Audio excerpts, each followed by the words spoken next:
Take a look at this image. Ayatollah Khomeini returning to Iran in 1979 aboard Air France Flight 4721. By the time this photo was taken, the outcome was already locked in. Iran was about to become an Islamic theocracy, and one of the most repressive regimes in the modern world was about to come into existence. In reality, this was the final act of a much longer chain of events, and at the center of it was Western intervention, one that would later be recognized as a profound historical error. To explain how this happened, we need to go back, way back. Iran civilization stretches back thousands of years, long before Islam ever reached the region. When Arab Muslim armies conquered Persia in the 7th century, they brought a new religion, but they did not erase Persian identity. Iran was Islamized, but it never fully Arabized.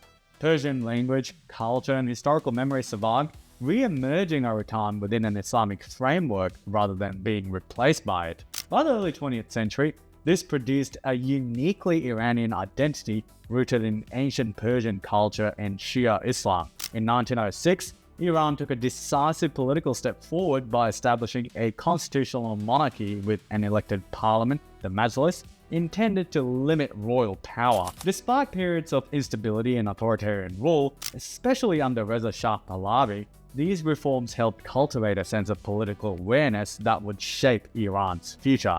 This matters because Iran was not a blank slate waiting for extremism. It was a society already struggling toward modern political self-rule. By the late 1940s, that political awareness had coalesced around one figure in particular, Mohammad Mossadegh. Kinda looks like Count Orlok, if I'm being honest. Anyway, he was a European-educated aristocrat and committed nationalist who emerged not as a revolutionary figure, but as a constitutional one. In 1951, he became prime minister through parliamentary approval and broad public backing, embodying the belief that Iran's future could be shaped through law rather than force. This belief was reflected in everyday life. Political debate was visible and public. Newspapers argued openly over Iran's direction. Cafes in Tehran became informal political spaces where students and workers openly debated the country's future. Opposition parties operated openly, and while the Shah remained in place, his power was constrained by parliament. Women moved freely in public without compulsory dress codes, and secular education continued to expand. Mossadegh's decision to nationalize Iran's oil industry resonated deeply in this environment. It was seen as a logical extension of a society asserting control over its own political and economic destiny. That decision immediately triggered alarm far beyond Iran's borders. Britain, which effectively controlled Iran's oil through the Anglo-Iranian oil company, viewed nationalization as an existential threat. The company's profits were not a marginal concern. They were deeply tied to Britain's post-war recovery and to the shrinking remnants of its global power. Allowing Iran to successfully reclaim control of its oil risked setting a precedent that other resource-rich countries might follow. London responded aggressively. Britain moved to isolate Iran economically, cutting off its oil exports and using financial pressure to block Iran's access to global markets. The aim was economic suffocation. British officials hoped that financial collapse would force Mossadegh to reverse course and discredit him domestically. At one stage, plans were even drafted for direct military seizure of the Abadan refinery, though this was ultimately abandoned in favor of covert pressure. Through it all, Mossadegh refused to compromise. From his perspective, retreat would mean surrendering Iran's sovereignty to foreign interests yet again. Side note, if you're enjoying the video and the channel so far, please remember to give it a like and subscribe if you haven't already. This channel is entirely fan supported, so if you want to support the work and the mission behind it, consider joining Patreon and becoming part of that. That's what keeps the channel alive, lets me do more for this, and it also gets you early access, longer and uncensored videos, written articles, and access to member-only chats. Initially, the United States was not aligned with Britain's response. President Harry Truman was wary of intervening against a democratically elected government. He recognized the legitimacy of Iran's grievance and feared the long-term consequences of overthrowing a constitutional system. That position shifted after Truman left office. With Dwight Eisenhower's election in 1952, Cold War priorities came to dominate Washington's thinking. British officials worked relentlessly to recast Mossadegh as a strategic threat. He was portrayed as erratic, unstable, and incapable of governing, with Iran supposedly sliding toward communist takeover. The presence of the Communist Two-Day Party was exaggerated, and Mossadegh's nationalist stance was reframed as ideological vulnerability. In reality, Mossadegh had deliberately excluded communists from power, and much of the instability cited by Western officials was the direct result of the British embargo itself. Still, in an atmosphere defined by fear of Soviet expansion, these arguments gained traction. By mid-1953, Eisenhower's administration approved a joint covert operation to remove Mossadegh. The plan was coordinated at the highest levels of both governments. The CIA referred to it as Operation Ajax, while Britain retained its own parallel framework. Kermit Roosevelt Jr. was dispatched to Tehran to oversee implementation. His task was not to invade Iran, but to manipulate its internal politics until Mossadegh could be removed without overt foreign fingerprints. What followed was a sustained campaign of destabilization. Money was quietly funneled into Iran to manipulate the political environment and weaken Mossadegh's position. Newspapers suddenly filled with stories accusing him of corruption and incompetence. Rumors were deliberately seeded to alienate religious leaders and fracture his coalition. Violence was manufactured. Crowds were paid to clash in the streets, creating the impression of chaos and loss of control. Some demonstrations were staged to appear pro-Mossadegh, only to engage in acts that would turn public opinion against him. The initial attempt to unseat him, however, failed. Mossadegh became aware of the plot in time, and the attempt quickly unraveled as loyal forces moved against it, and the Shah panicked. Fearing backlash, he fled the country. For a brief moment, it appeared the operation had collapsed. Roosevelt, however, refused to abandon the effort. He regrouped, intensified the pressure, and capitalized on wavering military loyalties. In August 1953, armed units loyal to the Shah moved into Tehran. Tanks appeared in the streets and intense fighting broke out. By the end of the day, Mossadegh's residence had been attacked and overrun. His supporters were defeated, and he was taken into custody. Estimates suggest hundreds were killed in the unrest. The constitutional prime minister was tried by a military court and removed from public life, spending the remainder of his years under confinement. Those associated with him were systematically neutralized as a new order took hold. Publicly, the operation was framed as a necessary intervention to prevent Iran from falling into the communist sphere. Western officials presented the removal of Mossadegh as a stabilizing act intended to preserve order and protect Iran from Soviet influence. Behind the scenes, control over oil and regional leverage were central considerations. The post-coup settlement restored foreign access to Iranian oil, this time through an international consortium that divided profits between British and American companies. With Mossadegh removed, Mohammad Reza Shah returned to power under very different circumstances. The constitutional limits that had once constrained the monarchy no longer applied in practice. Backed by Western governments, the Shah consolidated authority and began ruling with a level of control that would have been politically impossible before 1953. One of the first things authoritarian systems do once power is consolidated is tighten control over information. Who can speak, who can organize, and who can be watched all become matters of state power. That's exactly why I use Proton VPN and why I think you should too. They're based in Switzerland, outside the reach of US, EU, UK, and Australian law. They don't keep logs and are built by the same team behind Proton Mail. When the UK passed its surveillance laws, Proton VPN became the #1 app on the App Store. Their stealth protocol beats censorship firewalls. Secure Core routes your traffic through privacy-first countries, and NetShield blocks trackers before they ever reach you. I've used Proton Mail since Australia announced sweeping surveillance laws last year, and I'm not exaggerating when I say it's now essential. If you want to protect your privacy and support this channel, hit the link below to get up to 60% off Proton VPN. From the mid-1950s onward, the Shah pursued rapid modernization with an intensity few leaders in the region could match. Oil revenues increased steadily, first through revised profit-sharing arrangements and later through the global oil boom of the 1970s. That wealth was directed toward reshaping the country's physical and economic foundation. Road networks expanded across the country. Cities began to grow upward as industrial capacity increased. Iran began to resemble a middle-income industrializing country rather than a semi-feudal monarchy. The centerpiece of this vision was the White Revolution, launched in the early 1960s.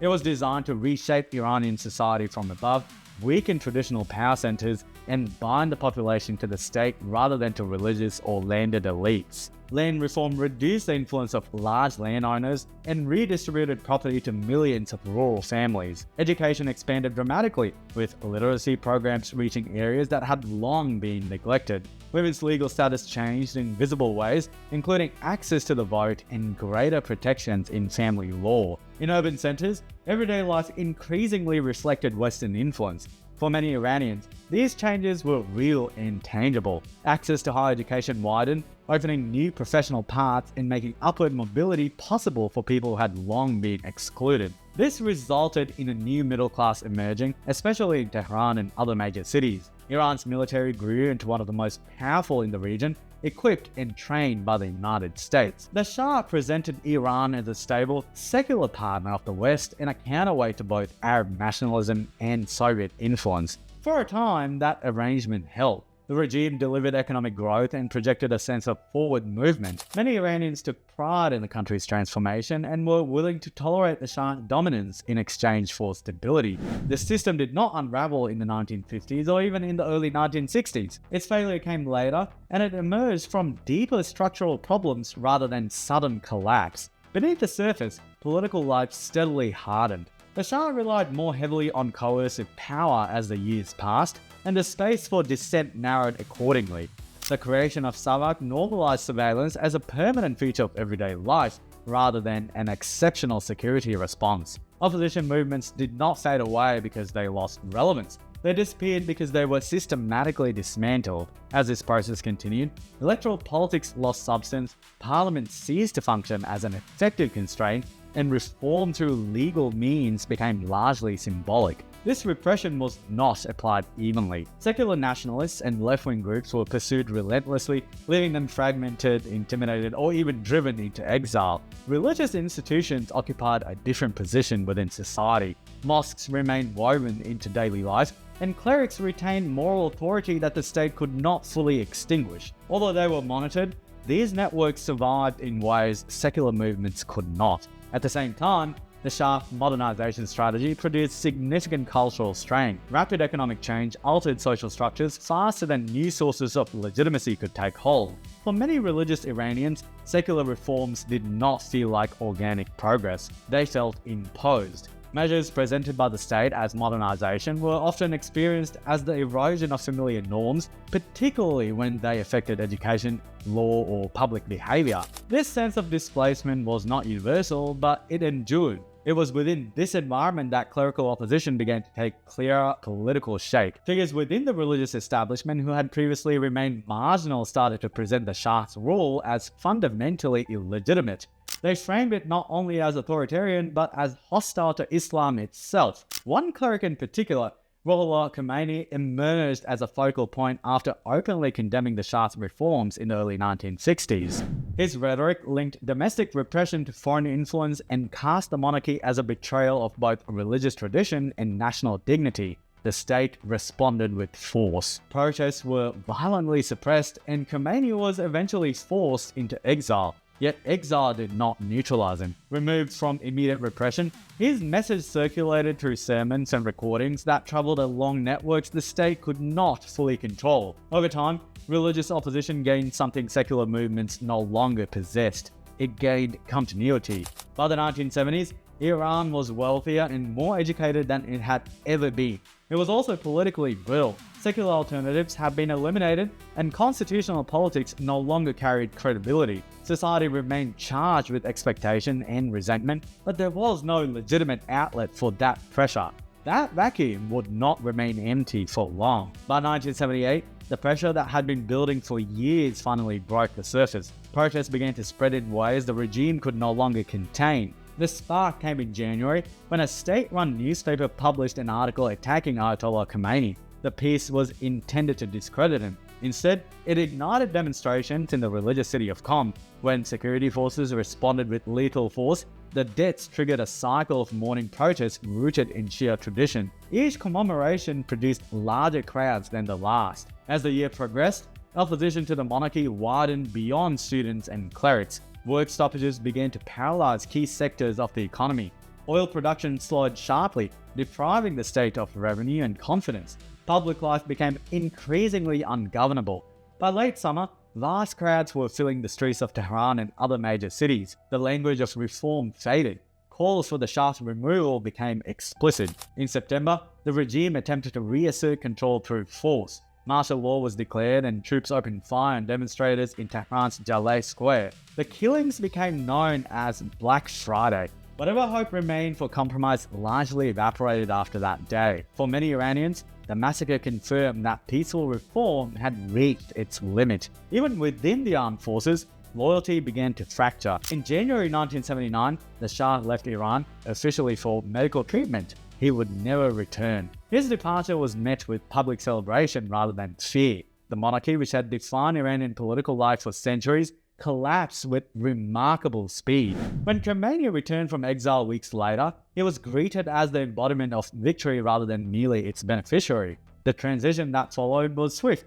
The Shah's final prime minister lacked authority and institutional backing. Military commanders declared neutrality rather than resist the tide. Within days, the old state had ceased to function. What began as a broad uprising against autocracy now entered a decisive new phase. In the immediate aftermath, multiple political currents attempted to shape the future. A provisional government was formed under a moderate religious nationalist. Secular figures hoped the revolution would lead to pluralism. These expectations rested on a misreading of where power actually lay. Khomeini exercised decisive influence from the outset. His authority did not depend on formal office. A referendum soon followed. The question offered no genuine alternative. The Islamic Republic was approved by an overwhelming margin. A new constitution was drafted to institutionalize clerical supremacy. Ultimate authority was vested in a supreme leader whose position stood above electoral accountability. Those who had helped overthrow the Shah were quickly marginalized if they resisted this framework. Moderates resigned or were pushed aside. Secular movements were suppressed once they became inconvenient. Leftists who were part of the revolution were eventually mostly executed. By the early 1980s, political life had been reduced to ideological loyalty. We all know the story that follows. Perhaps an even more repressive, authoritarian regime, but this time guarded by Islamism. Many Iranians now look to the United States and President Donald Trump for help in confronting a regime that is slaughtering protesters. That hope exists alongside a harder, uncomfortable truth. American intervention helped create the political conditions that allowed this regime to take power in the first place, and history shows how quickly those choices can come back to shape the future.